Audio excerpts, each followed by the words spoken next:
Are electronic flashbang grenades the future of flashbang technology?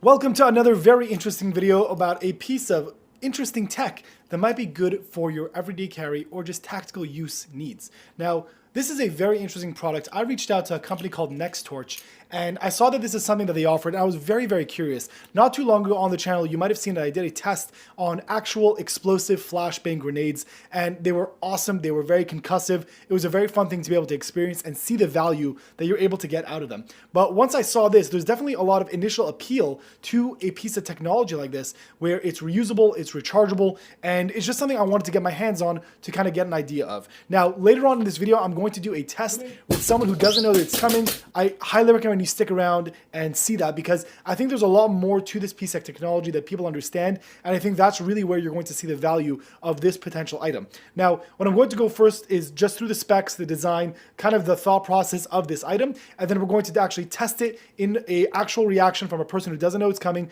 to see its performance, as well as also just speak about if this is something viable in regards to the flashbang world or more just on the training side and recreational side. So the device comes in a box that looks like this, and what's included in the box, which I think is very important, obviously is going to be the flashbang grenade itself. It also comes with 2 additional pins, so if something happens to the pins that you have, it will be able to be replaced, as well as a USB-C wire, which I'm very glad that they actually went with USB-C as opposed to the old style USB options.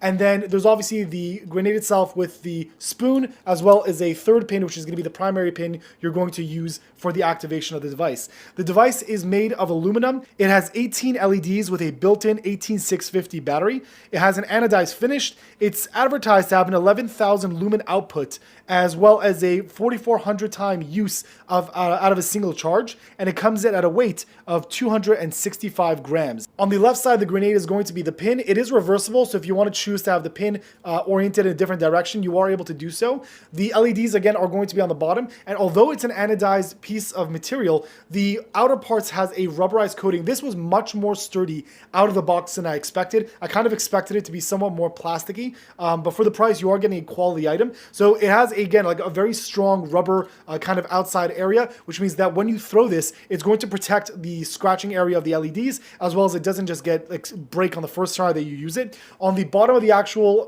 grenade is going to be where the sound emission comes from. So obviously, more likely than not, when you throw it, it's going to land on one of its sides, not really going to be landing right on top the way that it is. So it always really has a good area for where the sound emission is going to be able to come out of. And on the right side of the grenade, which is interesting, is a few programmable buttons you're able to use for the function of the grenade. On the top portion, there are 4 different modes you're able to choose between. Mode number 1 is a one-time strobe and sound, and you're able to use this up to 4,400 times on a single charge once it is fully charged. On mode 2, it's 2 strobes and sound with a total of 300 times you're able to use this until you run out of battery. Mode 3 is 9 times strobe and sound with 80 times use until out of battery. And lastly is mode 4, which is 12 seconds of continuous strobe and sound, and you're able to use this up to 65 times until your battery runs out. All you need to do is you can take a just small flathead screwdriver. You're also able to use the front of the pin, and you're able to actually just twist it into the mode setting that you want. And what's cool also is on the bottom portion of the grenade, there's also time delays that you're able to set based on your preference of when you want it to actually go off. So there's options between 0.5 seconds, 1 second, 1.5 seconds, and 3 seconds, again, depending on your purpose of use and what you'd like to do with it. So the question really comes down to this is that what is this item and who is this for? So on the baseline level, I would say this is awesome for training. Even though real flashbang grenades are going to be way more concussive, they're way more effective. If you're going to be using it in a shoot house environment, you might see a lot of guys who do a lot of shoot house work are usually wearing masks because the lead buildup and things like that you're going to be intaking is definitely not healthy. And also for people who are just getting new to the idea, just like dry fire training, right? If you're going to be practicing with a real firearm, right, but you're just going to be using regular up motions and things like that, you're learning about the gun itself, then that's what you're doing. You're doing dry fire training. So with something that would be more expensive over time to be able to use when you're using real flashbang grenades, having something like this allows you to do kind of like a dry fire run where it's significantly safer. It still has the same effect. You get all the fundamentals down until you're more ready to use actual explosive. This is my friend Bob. And for many reasons, Bob is not able to show his face. Now, the reason why I chose Bob is that he does have firearms experience, but he has no experience with what we're about to do today. He has absolutely no idea what he's getting himself into. And that's the point. The idea is, based on the video you probably just already watched, is I want to see if this device is effective in a neutral case where a person is not expecting it. They have no understanding of what's about to happen. It's simply going to be a test to see its performance on a dude. So in today's test, he's going to be playing the role of the bad guy. I'm going to give him a training gun that he's going to be able to use and fire if he feels that it's necessary. And then we're going to run through like a SWAT style scenario where he's going to be kind of setting up an ambush for me, and I'm going to react accordingly. And we'll just see again if this is going to be an effective use of the item. Here we go. Grenade, grenade, grenade.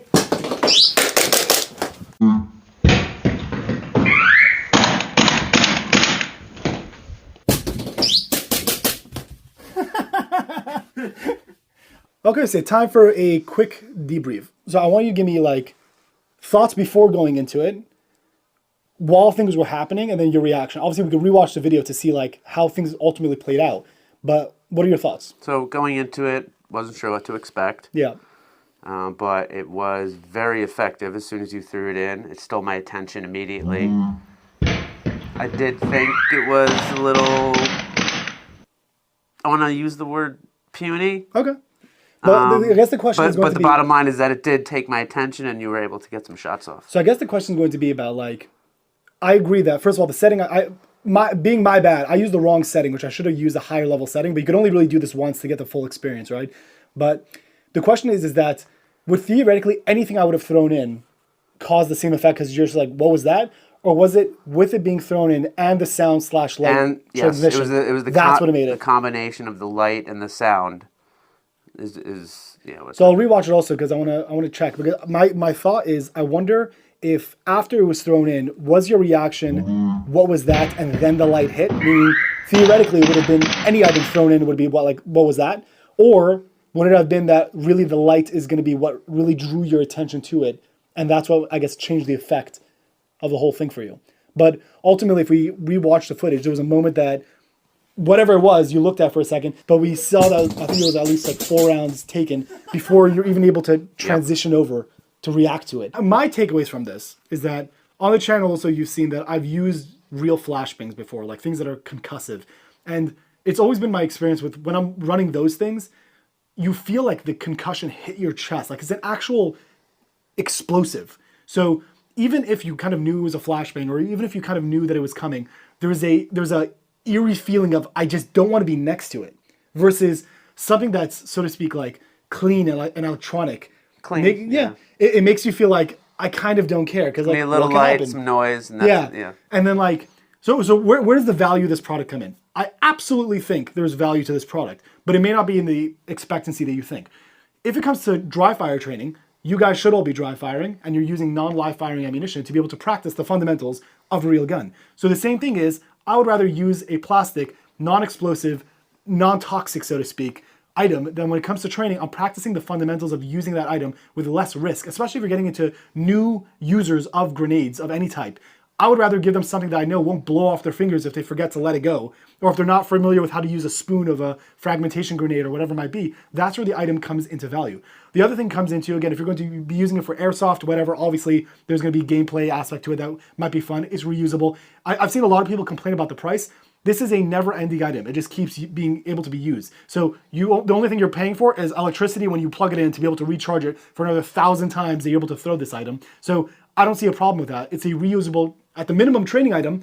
On the other side of it, something that you don't need to be constantly worried about paying for more of, because it's a one-and-done purchase. So if this is going to be for training use, and just like we saw today, again, definitely arguable about the value of it. But in the first round that we did, which I messed up, I could have used a better setting, but there was a small moment of what was that?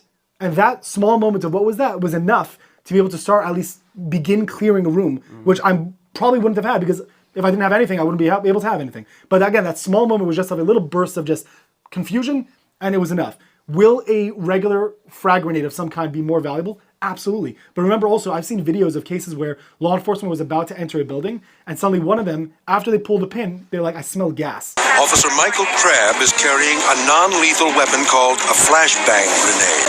But seconds after they enter the house, the cops come racing out. The home is filled with the odor of natural gas. Officer Crabb holds on to the grenade, fearing that one spark could blow the house to bits, when suddenly